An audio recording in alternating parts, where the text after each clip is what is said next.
My elder sister, Qin Miao, is of noble character and as serene as a chrysanthemum. When my family fell into disgrace, I sacrificed my own honor and submitted myself to a powerful eunuch to secure a pardon for her. But she casually handed the gold medal to a beggar on the street. Right in front of everyone. Life and death are predestined. And wealth and honor are in the hands of heaven. Such mundane things would only soil my hands. The whole capital praised her for her unyielding integrity and her contempt for the powerful and influential. But because I had angered a powerful eunuch, my legs were broken, and I was forced into prostitution, suffering every kind of humiliation. Later, I swallowed my pride and sacrificed half my life to pave the way for her, helping her become the empress who set the standard for all mothers. She sat high upon her throne, yet turned a blind eye to me, her sister, who was covered in filth. I was tortured by the powerful eunuchs until I was on the verge of death. I wrote a blood-stained letter begging her to rescue me from this hellish ordeal, but she merely called out from behind her beaded curtain, "Ah, Jhan. Suffering is a form of spiritual cultivation. You have too many distracting thoughts in your mind. It's good for you to face some trials." I died in bitterness, my remains wrapped in a straw mat and cast into a mass grave. When I opened my eyes again, I found myself back on the night before my family's home was raided. Main text. Father, the Imperial Guards have blocked the main gate. The butler was shouting himself hoarse. The teacup in my hand slipped, and scalding tea spilled onto the back of my hand. It hurts, but the pain snapped me back to reality. I looked at the familiar carved window panes before me, and at my elder sister Qin Miao, who sat in the seat of honor, leisurely sipping her tea. I'm back. It was the afternoon when the Qin family's home was raided. Back then, it was at this very moment that father was pacing back and forth in a panic, begging my sister and me to come up with a solution.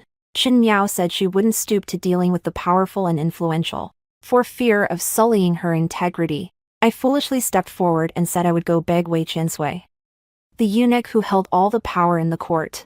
In the end, Wei Qiansui tortured me until I was barely human. Yet the pardon I received was casually given away to a beggar by Qin Yasue. She said, "Ah, Jhan, you're so narrow-minded. You don't understand the principle that all things are empty." This time, I looked at the red swelling on the back of my hand and said nothing.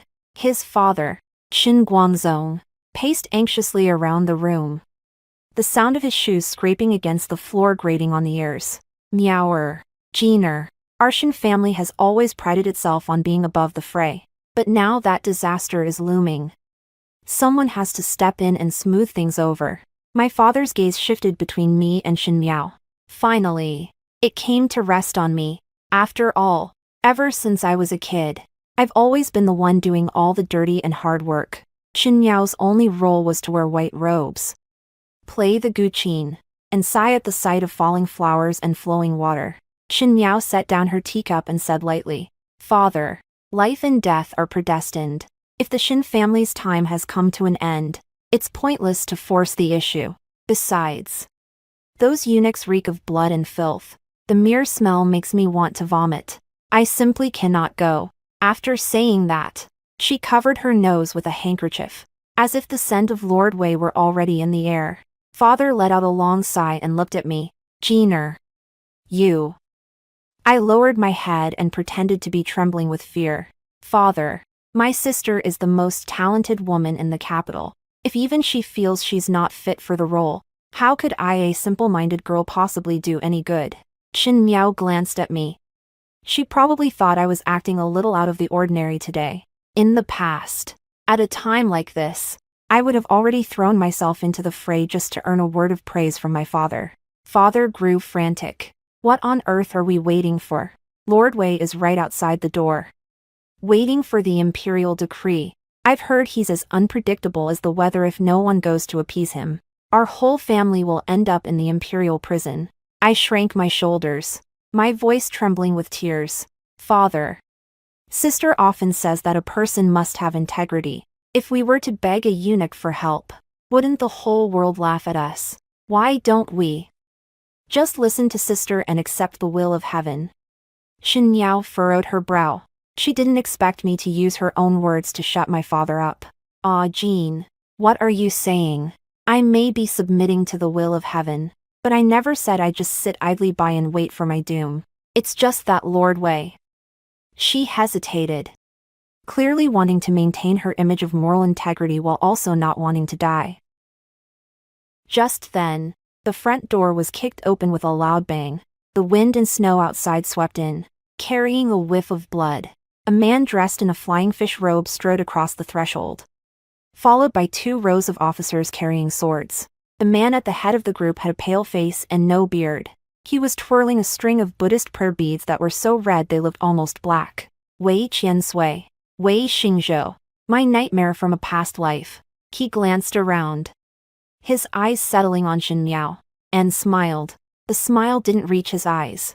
Minister Shen, I hear your eldest daughter regards money as worthless and the powerful and influential as mere nobodies. Shen Guangzong was so frightened that his legs gave way, and he fell straight to his knees. Shen Miao, however, remained seated, her back straight as a board.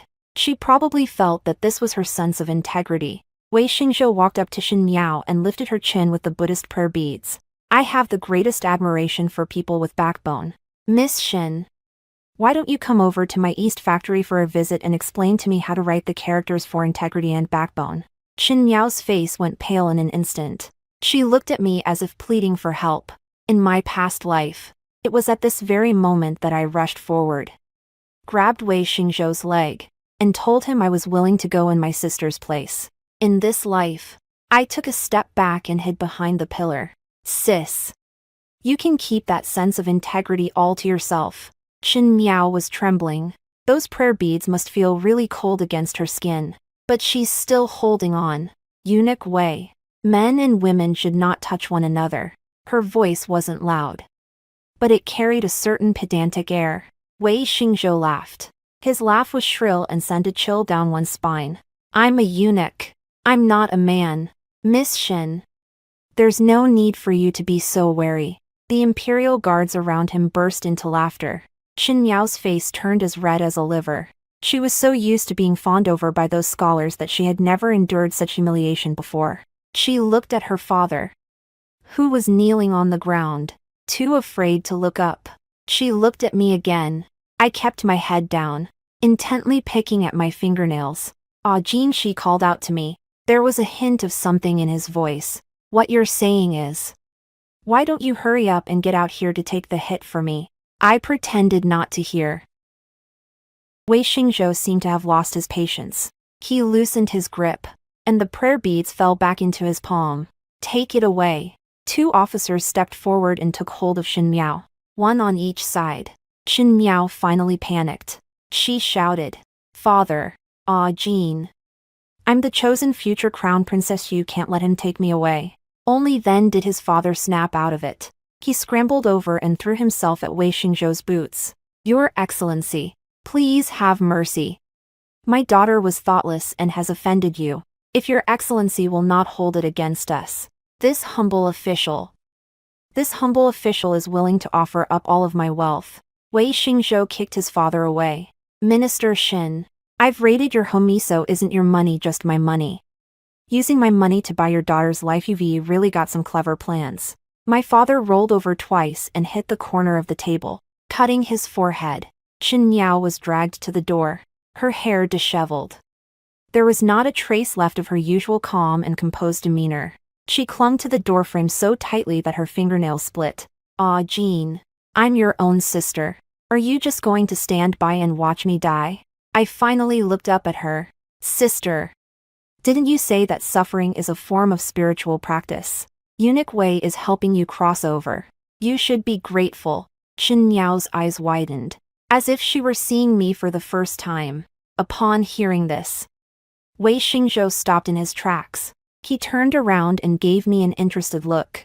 That's an interesting point. Second young lady. I met his gaze. I didn't look away. You flatter me, Your Excellency. I simply think that, since my sister is so aloof, a place like the Eastern Factory, though it may be gloomy, is actually a good place to cultivate one's character. Unlike me, a mere commoner, who is only fit for a sordid place like the Bureau of Music. Wei Xingzhou narrowed his eyes. He walked up to me and looked down at me. Do you want to join the Eastern Factory? 2. I shook my head. I don't want to. Why? I'm afraid of pain, afraid of death, and afraid of my father-in-law's methods. I'm honest. Wei Xingzhou paused for a moment, then burst out laughing. What a coward. Afraid of pain and death. Qin Guangzong. Your second daughter is more down-to-earth than your eldest. He waved his hand. Take Miss Shen away and treat her well. As for Magistrate Shen and the second young lady, place them in the Ministry of Justice's prison to await their fate. Shen Miao was dragged away, her cries growing fainter as she was carried off. My father collapsed to the ground and pointed at me, shouting, You wretch! Why didn't you save your sister? Why didn't you go in her place? I stared at my father coldly. Father, when Eunuch Wei was questioning us just now, why didn't you go in my sister's place? My father choked. I stood up and brushed the dust off my skirt. In my past life, I was tortured by Wei Xingzhou at the Eastern Factory for 3 whole months in order to save Shen Miao. When he came out, his leg was broken and his reputation was ruined. Yet Shen Miao, clutching the get to fail-free card I had begged for, held a poetry gathering at home and called me a disgrace to the Shen family. This time, everyone's going to jail. It's only fair. The floor of the Ministry of Justice's dungeon was damp and cold, and the rats were bigger than cats. My father was locked up in the men's cell next door, sighing constantly. My mother, a few of my aunts, and I were locked up together. She is Shen Miao's biological mother, and she's usually rather distant toward me as well. Right now, she is sitting with her knees hugged to her chest, crying. My poor Miao, such an angelic creature, how could she possibly survive in the hands of a eunuch? She glared at me while she cried. It's all your fault. You jinx. If you'd spoken up back then, how could Miao have met such a terrible fate? I found a slightly drier spot to sit down and closed my eyes to rest. Mother, that makes no sense. Eunuch Wei specifically asked for my sister. What good would it do for me to step forward? Besides, doesn't my sister usually look down on me, a daughter of a concubine? If I were to take her place, wouldn't I be bringing shame upon her? My mother was so angry that she grabbed a handful of straw and threw it at me. How dare you talk back to me, you ungrateful wretch? It didn't bother me in the least. I couldn't even be bothered to dodge it. When it was time for dinner, the guard came carrying a wooden bucket. Each person got a moldy steamed bun and a bowl of stale water with rotten vegetable leaves floating in it. My mother and my aunts looked at the steamed buns with such disgust that they felt like vomiting. How are you supposed to eat this? Is this even fit for human consumption? I picked up a steamed bun, broke it open, and took a look. There was a dead bug inside. I picked out the bug and took a bite, my face completely expressionless. It was hard as a rock and had a musty smell. But I have to eat. In a past life at the Eastern Factory, Wei Xingzhou went 3 days without feeding me in an attempt to break me. Back then, I would have eaten anything, even rat meat, let alone moldy steamed buns. To survive and to get revenge, you need strength. Seeing how eagerly I was eating, my mother snapped. You must be the reincarnation of a starving ghost. You're such a lowlife. How can you even stomach this stuff? I ignored her, wolfed down the steamed bun in a few bites, and then drank half a bowl of stale water. With something in my stomach, I felt a little warmer. In the middle of the night, the cell was as cold as an ice house. My mother and my aunts huddled together for warmth, leaving me out in the cold. I huddled in the corner and fished a golden bean out of my undershirt pocket. I shoved this into my mouth before the raid, taking advantage of the chaos. There were 3 in total. I swallowed 2 and hid 1. I passed those 2 while I was in the bathroom just now, washed them, and put them away. That's what gives me my confidence. Shen Miao is being tortured at the Eastern Factory. She'll probably spill the beans about the Shen family's hidden treasure very soon. I need to start planning ahead. 2. Early the next morning, the jailer came to take him away. It's not about me. It's about my mother. They say Shen Miao confessed at the Eastern Factory that her mother has a key to a secret room. Her mother turned pale with fear, and as she was dragged away, she kept shouting, I'm innocent. The keys are with the master. The cell felt much emptier. I leaned against the wall, counting down the time. Wei Xingzhou was a shrewd man. He had kidnapped Shen Miao not merely to humiliate her, but also to get his hands on the Shen family's wealth. Shen Guangzong had been embezzling for half his life and had amassed a vast fortune. In my past life, in order to save Shen Miao, I not only sacrificed myself, but also revealed all the hiding places of the treasure to Wei Xingzhou. In this life, that good-for-nothing Shen Miao knows nothing except how to recite poetry. Wei Xingzhou won't be patient for long. Sure enough, by the third day, the guard opened the cell door. Qin Jin, come out. I stood up and smoothed my messy hair. What's meant to happen will happen. Only this time, I wasn't going to my death. I was going to do business. I saw Wei Xingzhou again in the torture chamber of the Eastern Factory. The air was thick with the smell of blood and scorched iron. Shen Miao was suspended from a frame, covered in blood. Her white robe had long since turned red. When she saw me come in, she struggled to lift her head. Her eyes filled with hatred. Qin Jin. You bitch. Her voice was hoarse. She didn't even have the energy to yell at people. Wei Xingzhou sat in a wingback chair, wiping his fingers with a clean handkerchief. Second young lady, your sister is keeping her mouth shut and won't say a word. She just says you're the one in charge, and that you're the one holding the purse strings. I laughed. Qin Miaozhen never fails to screw me over. No matter what. I do handle the household finances on a daily basis, but I only keep track of the day-to-day expenses. As for the real dirty money, there's no way my father would let me know about that. However, I've been reborn. I know more than my father does. I walked up to Wei Xingzhou and did not kneel. Father, my sister really doesn't know. She spends all her time wallowing in melancholy. How could she possibly know where the money is hidden? Wei Xingzhou raised an eyebrow. Oh, so you know. I know. Qin Miao suddenly sat up, struggling. She's lying. She's a concubine's daughter. How could father have told her?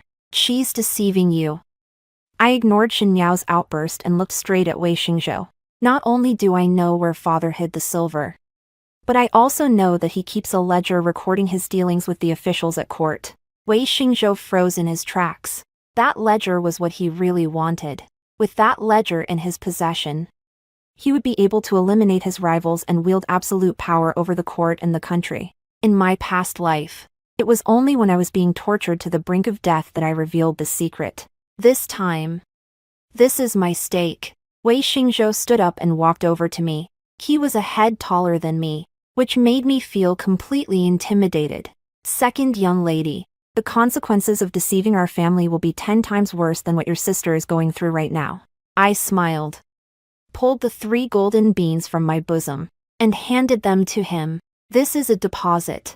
If you don't believe me, father-in-law, you can go dig in the dry well under the old locust tree on the west side of town. There you'll find the 30,000 taels of gold father hid there. As for the ledgers, I paused, leaned close to his ear, and whispered, I want father to agree to one condition. Wei Xingzhou narrowed his eyes. Are you trying to bargain with me? It's a deal. I corrected him. The eunuch wants power, and I want my life. That's fair. Wei Xingzhou stared at me for a long time, then suddenly smiled. He reached out to take the golden bean, tossed it casually, and it arced through the air, landing precisely in the charcoal brazier beside him. That's interesting. So, what are your terms? I pointed at Shen Miao, who was hanging from the rack. I want her to live. A glimmer of hope flashed in Shen Miao's eyes. She probably thought I still cared about our sisterly bond. I continued.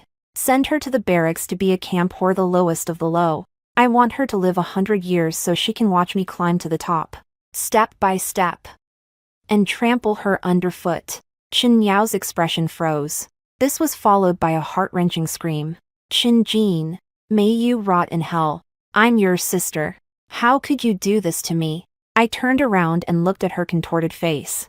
Sister, didn't you say that such mundane things would only sully your hands? The men in the barracks are the most straightforward and unpretentious theory, just the right kind of people for you to cultivate your character. Wei Xingzhou burst out laughing so hard that tears streamed down his face. Excellent. What a fine way to cultivate one's character. I approve. He waved his hand. Someone. Untie Miss Shin and take her to the camp north of the city. Tell those rough-and-tumble soldiers that she is the most talented woman in the capital. And make sure they entertain her properly. I watched as Shin Miao was dragged away, feeling not the slightest stir of emotion. This is just the beginning.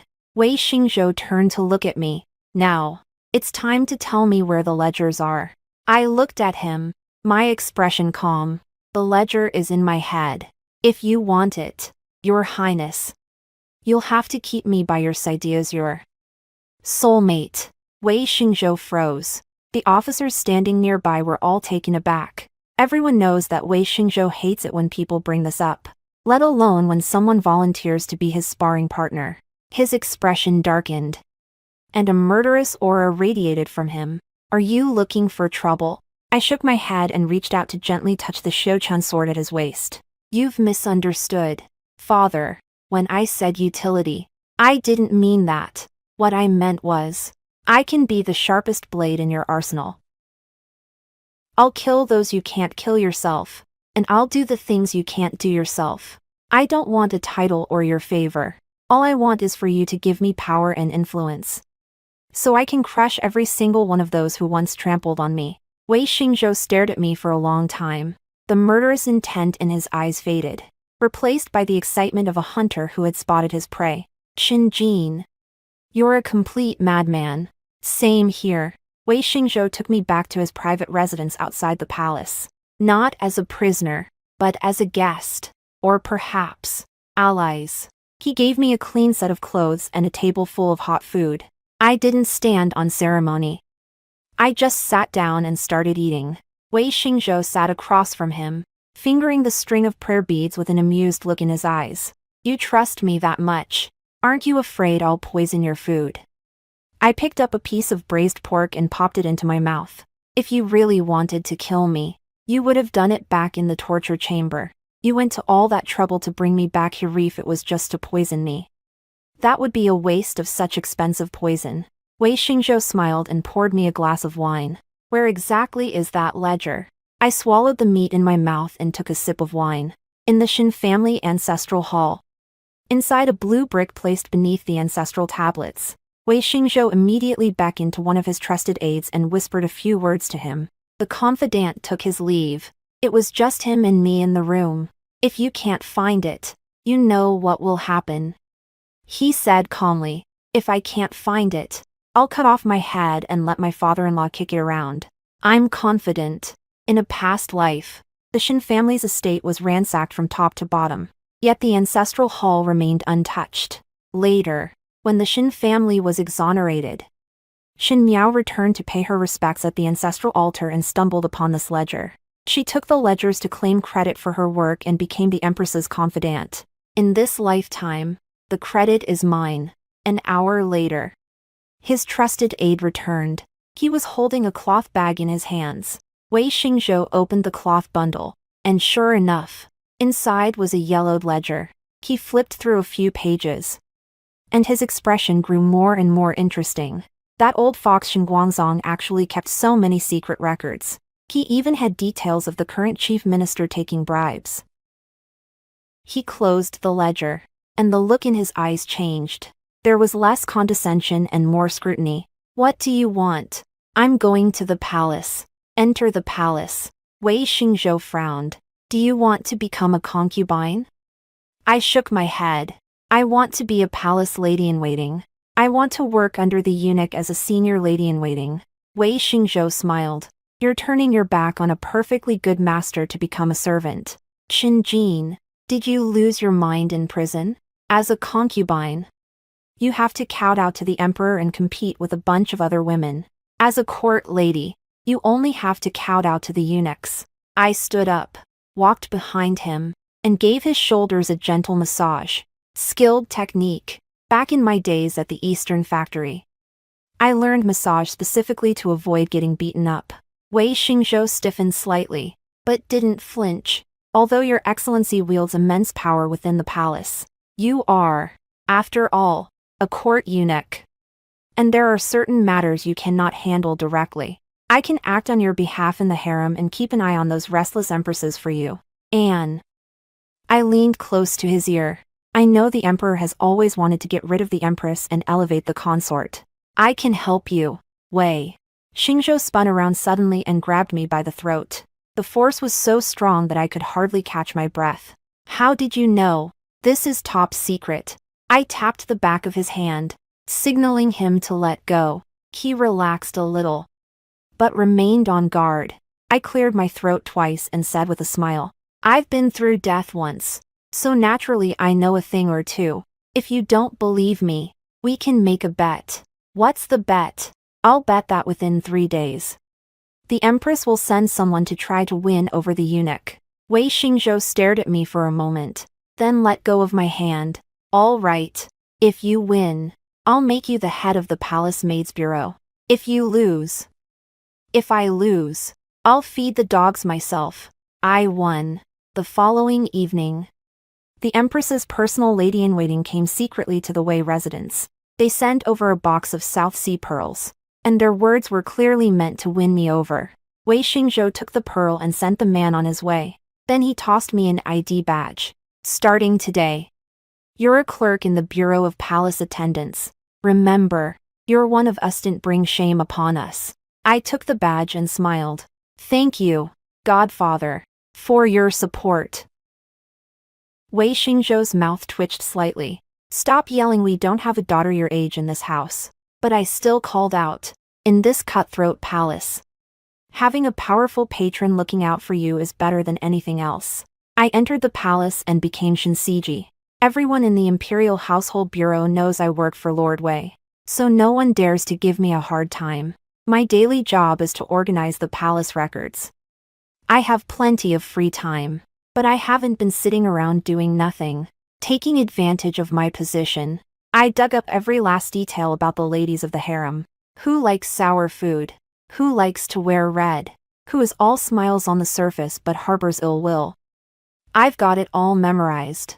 2 weeks later, I gave Wei Xingzhou my first pledge of loyalty. A young eunuch in the consort's palace was an informant planted there by the empress. The young eunuch acted so discreetly that even the imperial consort herself didn't notice. I found out that he buries things under a rock in the imperial guard. And every 1st and 15th day of the lunar month, Wei Xingzhou sent men to dig, and they unearthed a witchcraft doll inscribed with the empress consort's birth chart. This is a frame-up. If the empress strikes first, the imperial consort is finished. Wei Xingzhou turned the tables on them and accused the empress's attendants of practicing witchcraft. The emperor was furious and had the young eunuch beaten to death. The empress was also confined to her quarters for 3 months. The imperial consort was so moved she wept. And she presented Wei Xingzhou with many fine gifts. Wei Xingzhou was delighted and rewarded me with a box of golden melon seeds. I didn't realize you had that kind of talent. I put away the golden melon seeds and said calmly, this is just the appetizer, father-in-law. I hear things have been pretty lively at the camp north of the city lately. Wei Xingzhou paused for a moment, then realized I was talking about Xin Miao. It's quite a scene. I heard that Miss Xin when she first arrived. She was kicking and screaming and refused to see any customers. But after skipping 2 meals and getting whipped a few times, she settled down. Right now, she's the hottest girl in the camp. Those grunts are lining up just to get a taste of the capital's most talented woman. I listened, feeling not the slightest stir within me. That's good to hear. I'd also appreciate it if you could ask someone to keep an eye on her and make sure she doesn't die. Don't worry, I'll never go back on my word. Time flies. Before we knew it, winter was here. A heavy snowfall blanketed the capital. Chen Miao spent 6 months at the military camp. Over the past 6 months, I have risen through the ranks to become the head of the Bureau of Palace Ladies, the lady-in-waiting. As for Xin Miao, it is said she has become nothing more than a piece of rotten meat in the barracks. One day, Wei Xingzhou suddenly said to me, the emperor is planning a winter hunt and has ordered all civil and military officials to accompany him. You should go too. I was a little surprised. What am I supposed to do there? The North City camp is also part of the convoy. Don't you want to go see your dear sister? I was moved. Go. The winter hunting grounds are located in the West Mountain enclosure. Banners fluttered in the wind, and war horses neighed. I stood behind Wei Xingzhou, wrapped in a thick fox fur coat. The emperor was in high spirits and led a group of military commanders into the woods. Only civilian officials and their families remained at the camp. I made an excuse to change clothes and, accompanied by 2 young eunuchs, made my way to the edge of the camp. That was the tent where the camp prostitutes stayed. From a good distance away, I could smell a mix of perfume and body odor. The tent was tattered and worn, and from inside came a woman's screams and a man's coarse laughter. I pulled back the curtain and walked inside. Inside, the place was a chaotic mess. Several scantily clad women were drinking and playing drinking games with a group of soldiers. In the corner, a woman was huddled. She was wearing a thin shirt so dirty you couldn't tell what color it was, and her hair was a tangled mess, like dry straw. His face was covered in frostbite and bruises. She was washing a soldier's feet. The water was scalding hot, and her hands were bright red. The soldier kicked her in the chest. Haven't eaten yet. Give it your all. The woman was kicked to the ground and couldn't get up for a long time. I walked over and gave the soldier a kick in the butt. Get out. The soldier was about to lose his temper, but when he turned around and saw my officer's uniform and the eunuch behind me, he was so terrified he wet himself and ran off, pulling up his pants as he went. The tent fell silent. The woman on the ground slowly raised her head. Her eyes were cloudy and vacant until she recognized my face. The pupils contracted sharply. Shen. Jhan. Her voice sounded like a broken bellows hoarse and unpleasant. I looked down at her from above. Hi. Sis. Hope you're doing well. Chen Miao was struck as if by lightning. Her whole body was trembling. She looked at my sleek, shiny fox fur coat, then at herself, covered in filth. How did you end up here? Aren't you? Shouldn't I be at the Bureau of Music? I finished her sentence for her. Unfortunately, I've let you down, sister. I'm now a senior lady-in-waiting at the Bureau of Palace Attendants, a 5th-rank female official. Chen Miao dug her fingernails into the soil. Why? Why? She suddenly lunged at me like a madwoman. I'm the legitimate daughter. I'm a woman of talent. How dare you, you lowly woman, hold a government post while I'm stuck here serving men? The young eunuch behind her kicked her, sending her flying. Chen Miao crashed heavily to the ground and coughed up a mouthful of blood. She lay on the ground, crying her heart out. I want to see the emperor. I'm innocent. I'm the eldest daughter of the Shen family. I crouched down, wrapped my hand in a handkerchief, and lifted her chin. Sister, don't waste your breath. The emperor is busy hunting right now. He has no time to listen to your false accusations. Besides, do you know who put you here? Chen Miao froze. It's you. You wicked woman. No, it was Eunuch Wei. I said with a smile, but it was indeed my suggestion. Chen Miao's eyes were practically shooting fire. I'm going to kill you. I'm going to kill you. You can't kill me. I stood up and threw the used handkerchief in her face. Sister. This handkerchief is made with Suzhou embroidery and is worth 10 taels of silver. It's a gift for you. Didn't you used to love giving people gifts? Now, get a taste of what it's like to be on the receiving end. With that, I turned and walked away. Chen Miao's desperate scream rang out behind him. But I know she won't die. People like her have ambitions as high as the sky. Yet their lives are as fragile as paper, and yet they value their lives above all else. As long as she has a breath left, she will cling to life. Back at the main camp, Wei Xingzhou was warming himself by the fire. When he saw me come back, he handed me a cup of hot tea. Finished reading. Does that make you feel better? I took the tea and warmed my hands. It's okay. It's actually a little worse than I expected. Wei Xingzhou smiled but said nothing. Just then, there was a sudden commotion outside. An assassin. Protect the emperor. Protect the emperor. Wei Xingzhou's expression changed. He dropped his teacup and rushed out. I followed them out too. In the center of the arena, a group of men in black were engaged in a fierce battle with the emperor. The imperial guards were forced into a steady retreat. Only a few people remained by the emperor's side. The situation was critical. Wei Xingzhou drew his Shou-Chun sword and charged forward. His martial arts skills were extraordinary. He moved like a ghost. And wherever he went, the men in black fell one after another. I hid behind a tree and watched the scene unfold. Suddenly, I saw someone. Standing beside the emperor was a low-ranking soldier clad in tattered leather armor, fighting desperately to protect him. That soldier's figure looked somewhat familiar. I remember now. That was in a past life the beggar to whom Xin Miao had given her pardon. That beggar actually managed to sneak into the barracks and show up here. In a past life, that beggar won a gold medal, but later disappeared without a trace. It wasn't until the Xin family was exonerated and Xin Miao became empress that the beggar suddenly reappeared as the third prince. Returned from exile. It turns out he had been living in hiding among the common people, under an assumed name. Because of that gold medal, Xin Miao became the third prince's benefactor. This was also a key reason why she later became empress. And in this life, the gold medal is still in my hands. That beggar third prince. Xiao Jingyi is currently locked in a fierce battle. A man in black swung his sword at Xiao Jing's back. Xiao Jingjing was too busy fighting the enemies in front of him to dodge. At the 11th hour, I pulled the Get to Fail free card from my pocket and threw it with all my might. Next, the gold medal struck the man in black on the wrist. The man in black twisted his wrist slightly, causing the blade to veer a few inches off course and strike Xiao Jing on the shoulder instead of the neck. Xiao Jing let out a scream and turned to see the gold medal on the ground. He also saw me hiding behind the tree. He paused for a moment, then picked up the gold medal and stabbed the man in black in the back, killing him.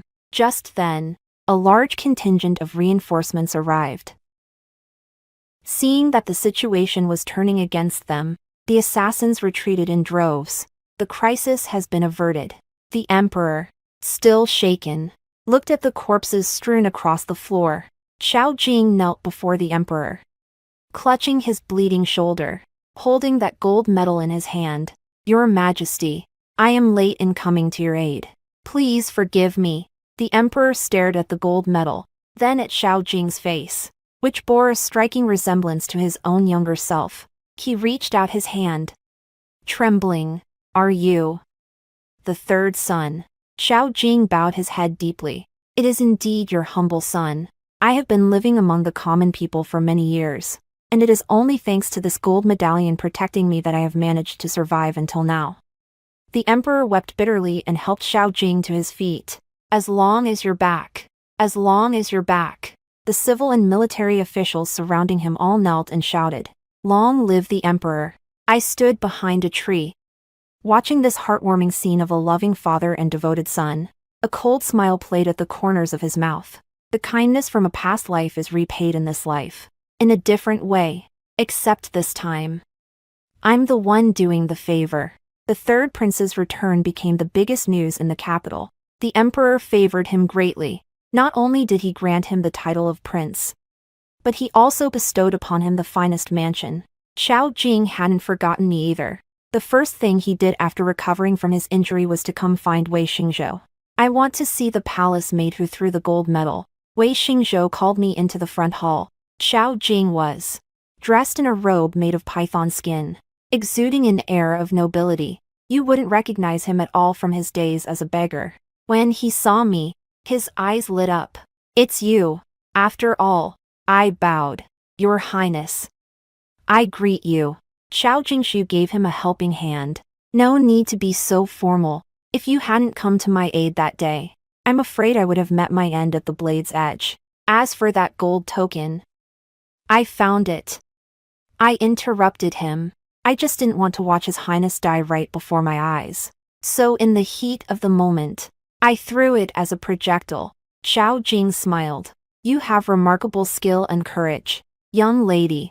That gold medal was originally a royal gift, and since you found it, it must have been fate. Now that it has been returned to its rightful owner, I would like to ask you, what reward would you like? I looked up at him. I do not wish for a reward. I only have one request to make of your highness. What's the matter? I have an older sister who is suffering in the camp north of the city. I beg your highness to bring her out. Xiao Jing paused for a moment. The North City camp. Isn't that? He looked a little strange. Clearly, he knew that was where the military prostitutes stayed. Exactly. I said frankly, although my sister made a mistake. Blood is thicker than water. I couldn't bear to see her die there. Wei Xingzhou, standing next to me, raised an eyebrow, as if mocking me for crying over spilled milk. But I know what I'm doing. It would be too easy for Xinyao to die in the barracks. I'm going to drag her out, keep her right under my nose, and torture her slowly. What's more, I'm going to make Xinyao see with her own eyes that the beggar she once looked down on has now become a prince sitting high above everyone else. But she, on the other hand, had turned into a pile of mud. This sense of disappointment hurts more than if she had been killed. Xiao Jing was touched by my sisterly devotion. You are truly a woman of honor and loyalty. Very well. I grant your request. The next day, Shin Miao was released. It was delivered to my place. She had been tortured beyond recognition and was covered in injuries and sores. When she saw me, she cowered in fear. Don't hit me. Don't hit me. I'll do the laundry. I'll empty the chamber pot. It seems he really was well trained in the barracks. I had someone give her a bath and put her in clean clothes. Then he took her to Xiao Jing's mansion. Xiao Jing hosted a banquet in my honor. As my maid, Shin Miao could only stand by and attend to me. When she saw Xiao Jing sitting in the seat of honor, she froze in her tracks. She recognized him. That was the beggar she had casually given some money to by the roadside all those years ago. Back then, she thought he was dirty and told him to get lost. And now, he is a prince, while she is of lowly birth. Xiao Jing also recognized Shin Miao. After all, her reputation as the capital's most talented woman was too well known. And although Shin Miao's face looked haggard, her natural beauty remained. Is that Miss Shin? Xiao Jing was a little surprised. Shin Miao trembled all over and fell to her knees with a thud. Your Highness. Your Highness. Save me. I'm Shin Miao. Back then, I gave you steamed buns too. She started making wild accusations. Xiao Jing frowned. I remember that back then. Miss Shin had her servants chase me away. That steamed bun is fit only for the dogs. Shin Miao's face went pale in an instant.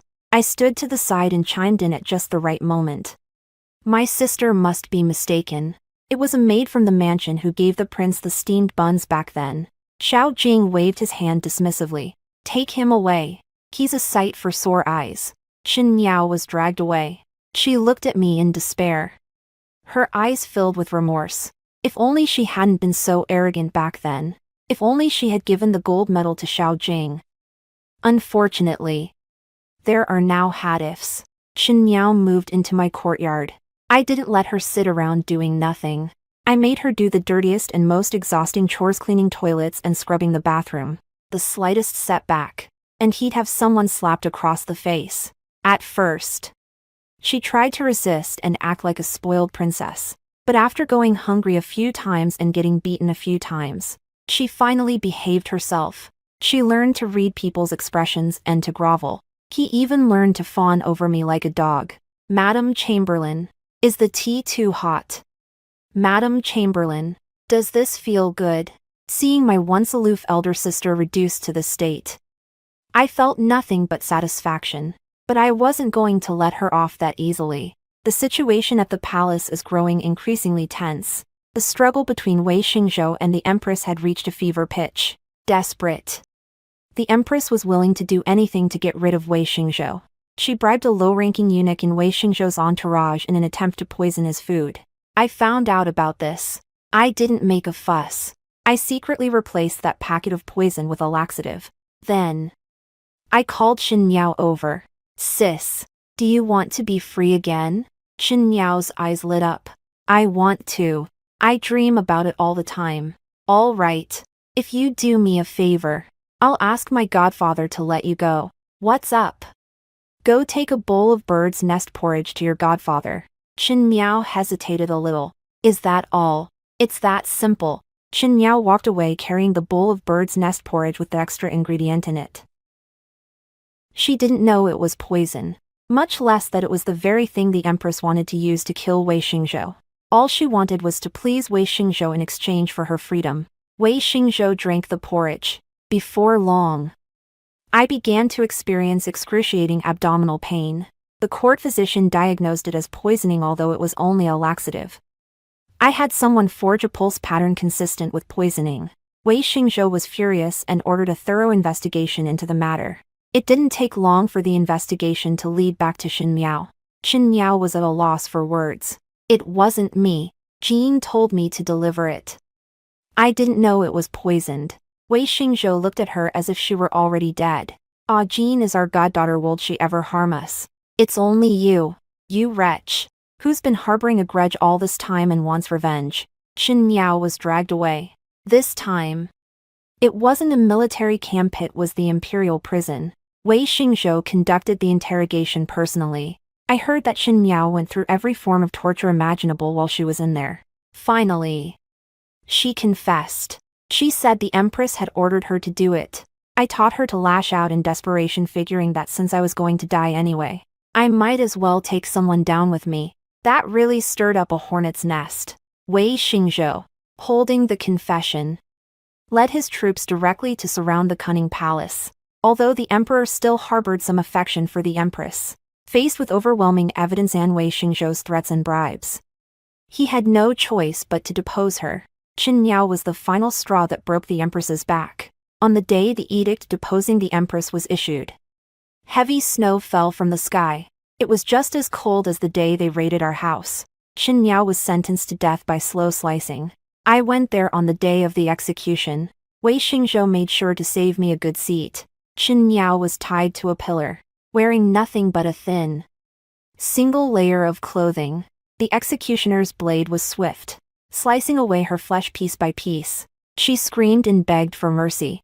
Ah, Jhan, help me. It's your big sister. I sat on the execution platform, holding a hand warmer, my expression impassive. Sis, didn't you say that life and death are predestined? This is just your fate. Chen Miao looked at me, the light in her eyes fading little by little. In the end, all that remained of her was a skeleton. I stood up and emptied the ashes from the hand warmer onto the ground. Rest in peace. The Empress was deposed, and the crown prince was stripped of his title. The third prince, Xiao Jing, was named crown prince. Wei Xingzhou wielded immense power throughout the court and the realm, becoming a true lord of the 9,000, and I became the most powerful female official in the palace. Everyone fears me and respects me. Even Xiao Jing was polite enough to address me as Lady Shen. Some say I'm a witch. Others say I'm Wei Xingzhou's lackey. I don't care. In this dog-eat-dog world, the only way to live like a human being is to become a ghost. A few years later, Wei Xingzhou fell seriously ill. Before he died, he handed me the seal of the Eastern Factory. Young lady, this is a heavy burden. Can you handle it? I took the seal and clasped his gaunt hand. Don't worry, Godfather. I can handle it. Wei Xingzhou smiled and closed his eyes. After he left, I took over the Eastern Factory. She became the first female admiral of the Ming dynasty.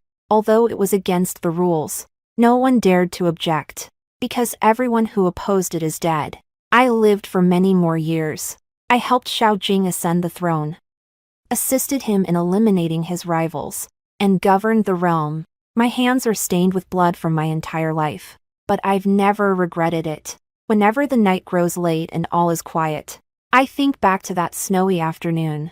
I'm reminded of that older sister who said, "People are as unassuming as chrysanthemums." If only she hadn't been so hypocritical back then. If only she had been willing to swallow her pride for her family's sake. Perhaps we will all have different endings. But in this world, there are now what-ifs, only the results. Suffering is indeed a form of spiritual practice. But I do not seek the next life. I focus only on this one. I will turn all the suffering I have endured into a blade in my hand. whoever stands in my way. I will kill. That's the end of the story. Thank you all for reading. See you in the next one.